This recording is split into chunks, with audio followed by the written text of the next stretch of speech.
It came from discussions we had with the local community, and we're talking to the community councils about other developments that we're looking at in terms of the Project 2022 work that we're looking at, and trying to consult on that. And from that, we got feedback that there were issues on match days with just at a low level kind of antisocial behaviour, but that tied into the match day experience and how we'd actually been looking to improve the match day experience anyway.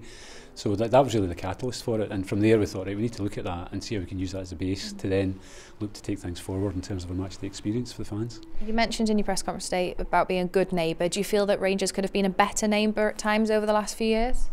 It's hard to say that, but I think all we're doing is looking forward and saying let's do the best we can be and work closely with the community. The charity are doing a lot of work with the local communities and local charities, and a lot of their programmes at the moment are aimed at local residents as well. So I think it's the right thing to do. We're such a central part of the governing Ibrox area and community that we should be contributing to that. Do you think that video will have an impact on a match day? I hope so. I really hope so.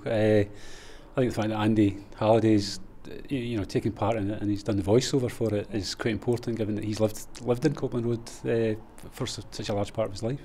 Do you think that, will fans actually see any differences on a match day from now on? Because I think there are some things being put into place. Yeah, no, they should already. I think the last 3 games we've had sort of fairly low-profile patrols where the police and the stewards are patrolling the local streets, and I think that hopefully acts as a deterrent and keeps people moving along.